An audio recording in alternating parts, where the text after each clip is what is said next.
So we already know in the U.S. and in many other jurisdictions that 3/4 of the market are not ICOs or not what would be called securities. Even in the U.S., Canada, and Taiwan, the 3 jurisdictions that follow something similar to the Howey test that we've talked about, 3/4 of the market is non-securities. It's just a commodity, a cash crypto.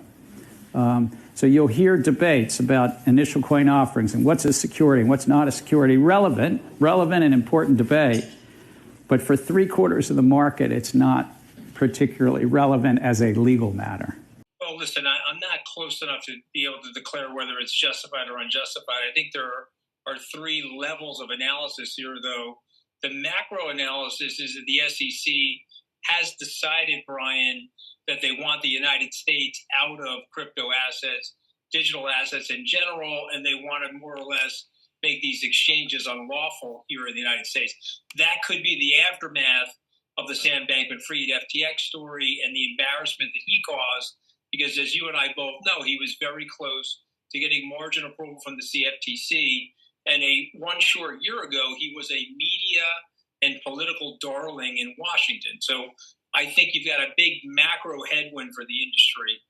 Number 2, as it relates to what's going on with CZ and Binance, you'll notice in that complaint that nobody lost money. They have not made that allegation, which is why this is currently a civil complaint. And I believe that Binance has very good counsel, and they will likely, as others have, in our industry, pay a fine here and agree to clean up their practices. And I think there's a positive outcome that could take place for CZ and Binance if they can get to a settlement with the SEC.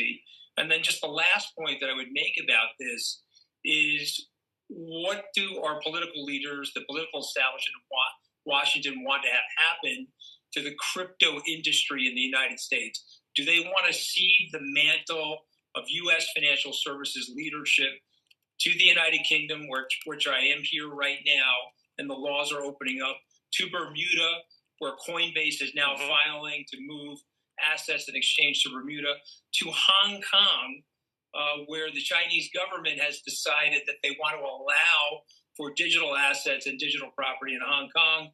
And then, of course, the amazing country of the United Arab Emirates. They have a 160-plus page document that Abu Dhabi Global Management has elucidated what they're going to do to regulate. So you guys got to tell me. You have to figure it out at the political level. But we have 200-year-old leaders. I mean, we've got people that go back to George Washington that are sitting in the Congress, and I think it's a mistake for the country. They may have voted for George Washington. I don't know. Anthony, here's the thing. Okay, George Washington would have probably got this, by the way. Well, and it would have made sense to him about the libertarian construct of these digital assets and the need to have U.S. citizens allowed to be owning those assets and to have it regulated fairly here in the United States. Let's talk about. Welcome to the Crypto Teacher. And I come back with that video just to make you think. Don't forget to like and subscribe to the channel. And guys, we have Scaramucci on Binance playing the Hegelian dialectic. The U.S. regulators want crypto out of the United States. But guys, we know crypto is global. And yes, the SEC called a few of these crypto securities.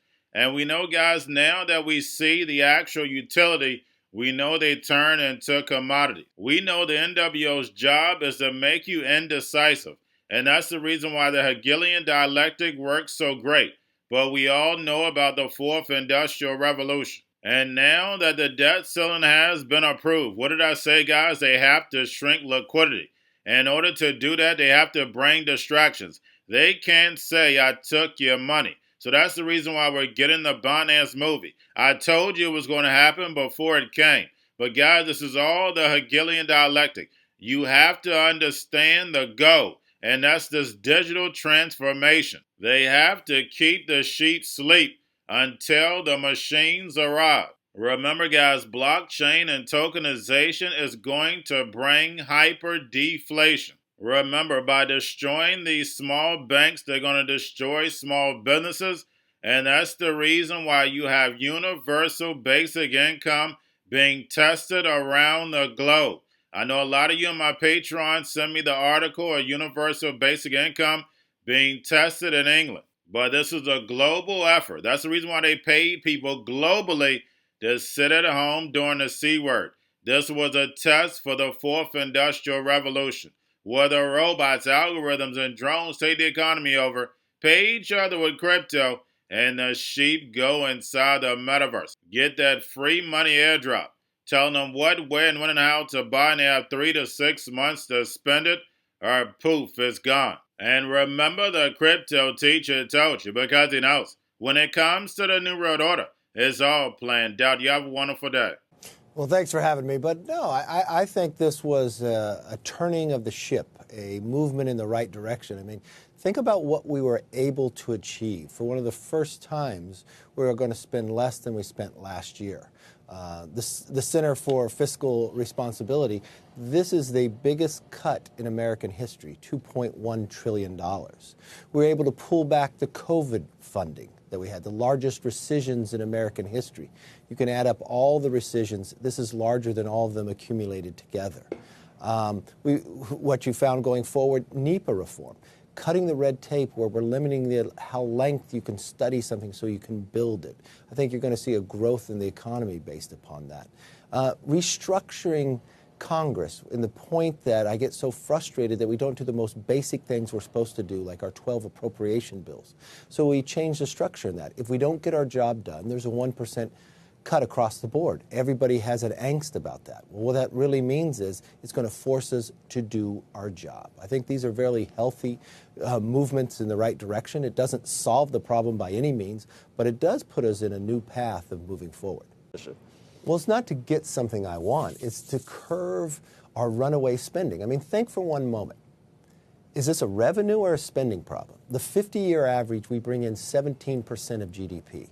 We're about 20%. Only 2 times in modern history have we ever brought in this much revenue, in 1944 and the year 2000. Normally, in a 50-year average, we spend around 21% of GDP. We're over 24. This is the most amount of debt we ever had. So it's not about getting something I want. It's about changing the course that America is on in a very bad path. We shouldn't have to go to the debt ceiling and do it because you can't look at the entire budget. That's why I'm moving forward. I don't want to wait till 25 to deal with our debt. I'm going to put together a commission, a little like studying it right now, what we did after World War II when we were at this percentage. Let's look at places that there's duplication in every single department of America. Let's look at areas that we can start doing this on a bipartisan basis, eliminating waste that we have, but also curving our expenditures in places that we know is not right. Are there ways we can do that together so there won't be a problem? That's a better way to handle the debt ceiling challenge instead of the only avenue that you have to curve the spending and out of control. If you were a right-leaning caucus member in your caucus, let's say you're a Freedom Caucus member, you'd look at sort of the embrace of the bill by a lot of Democrats. There are a lot more Democrats that voted for it than Republicans. And they would look at that and they'd probably say, see, they all like it. Obviously, we gave away the store. But on the other hand, in the past, I think none of these guys ever voted for a debt ceiling increase. And many of them did this time. What, you get 2/3 of them rather than in the past? I think some of them were 0 for like 100 on debt ceiling increases. There's some who have never, and that's correct. And look, you're one of the smartest shows on TV. You study data. So let's study the data here. We ended up getting 67% of Republicans voting for this bill. But if you take the average of what normally Republicans vote for, especially when you have a Democrat president, it's about 24%. So you improve that, you tripled your vote with that places. Now, if you look at how do Republicans vote for a debt ceiling when they have a Republican president and a Republican House? It's less than that at 65%. So we surpassed all expectations. So if you want to measure the bill based upon that, we achieved more than we've been able to do in the past. And I think that's reflective about what's in the bill. And if you want to talk about different members, you can look at who. Now, what Democrats voted against the bill? Democrats normally vote for debt ceilings, regardless what's in the bill. But Bernie Sanders and AOC did not. So they didn't just vote against the bill. They argued against the bill. They said it was detrimental. They said work requirements were a red line, but they ended up voting for it. They said they would never do anything on IRS agents, and they gave up more than $21 billion. That was already in law, and they reversed course. This is a president who had to sign that. They said they didn't want to give up the COVID money. They did. They are now always in the past going dollar for dollar with defense and non-defense, and now non-defense is below 22 levels, and they voted for that and now signed it into law. So now the Democrats are on record doing things they never said they would do, especially at the beginning of this negotiation. 90 days, and you went back and forth with the president. Then it was, this is from the White House, MAGA House Republicans Default on America Act. That's what they called it. There were hostages taken. There were terrorist negotiations. I mean, the rhetoric was beyond belief. And then when it was all said and done, the president said that, wow, he couldn't have said nicer things about you. He said, wow, he negotiated in good faith. It was awesome. You were pretty complimentary, too. This seems like, is this the beginning of a beautiful friendship, to reference Casablanca? I don't know. If you're in the meetings, it's not always beautiful inside. You got to fight for what you believe in. At the end of the day, we were able to come to an agreement, which I think is important for the American public. But I think in the end, the American public won on this debate. But they never wanted to negotiate with us, which I thought was the wrong position. When you look at the overall bill, there are no new taxes that the president wants. There's no new spending that the president wants. There's no new government programs that the president wants. So I thought at the end of the day, it was a good negotiations. Speaker McCarthy, I'm curious, and maybe you don't want to say this on the air, how much of the initial proposal was a negotiating tactic, if you will, that they were anchoring devices happening on your side, and by the way, on President Biden's side as well, that made it look like you were super far apart, and that's what actually led you to get to the middle? Or did you look at the initial proposal as a genuine, not to say it wasn't a genuine proposal, but recognizing that there was going to have to be compromise to get there? Well, I always knew there was going to be compromise. Remember, Andrew, we only have the House by a 5-seat majority. They have the Senate and they have the presidency. So it's very difficult as you're moving forward. Their whole plan was to take us to the brink and just raise the debt ceiling and dare us to go over the cliff. I thought a more appropriate way is to sit down and negotiate. That's why I went to the president February 1st. Speaker, in fairness. Well, yeah, but all due respect, Andrew, let me finish the answer to your question. When we passed the bill, Limit, Save, Grow, it was exactly what we wanted to get. We didn't go over the top. We literally said we wanted to go back to 22 levels. We want to cap it for 10 years. We want to pull COVID money back. We moved forward. But I knew at the end of the day I would not get 100% of that. But I wanted to base our negotiations off that bill, and that's exactly what we were able to do. That's the framework of the final bill. And I believe at the end of the day, that was a success for the American public. I'm not sure it's a framework for the final bill. I mean, and maybe you'll think this is unfair. USA Today saying that initially, this is you, McCarthy caved to the MAGA demands that produced this debt bill. That was the initial bill that would have, they said, gutted much of what Biden accomplished in his first 2 years. But the final deal that the speaker hammered out with Biden was not close to what the MAGA lawmakers wanted. Now, I know this is the language of USA Today, but how do you react to that sort of description? Well, whoever wrote that article apparently didn't read the two bills. So let's walk through what the first bill says and the final bill said.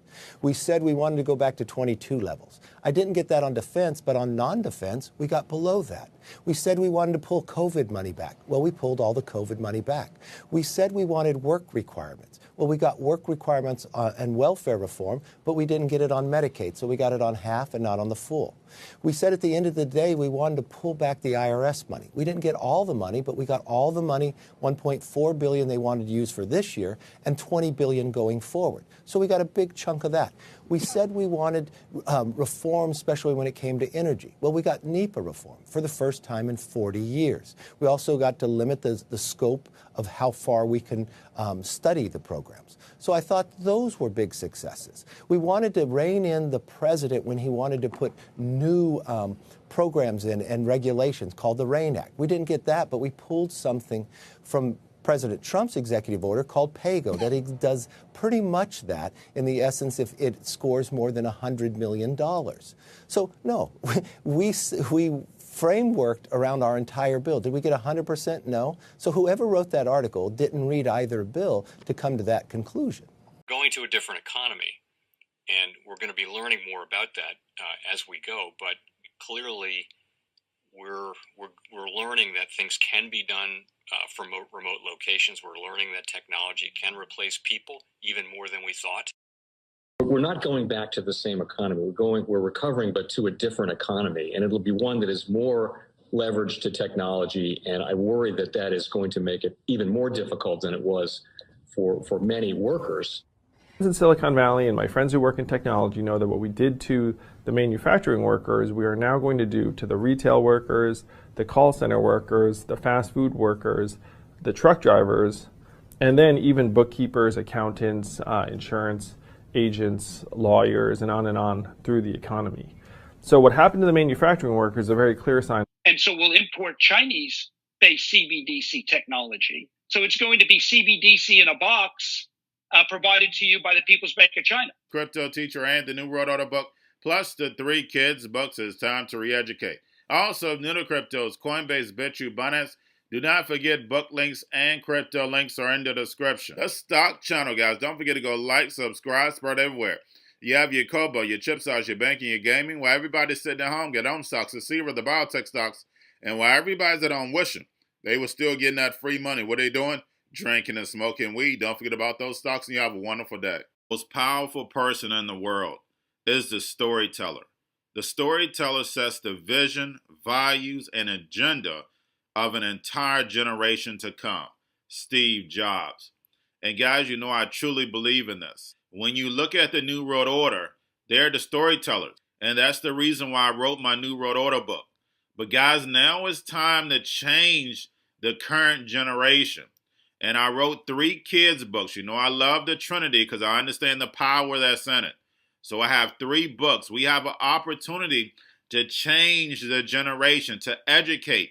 Not just me, but I want to show you that I take action on a daily basis.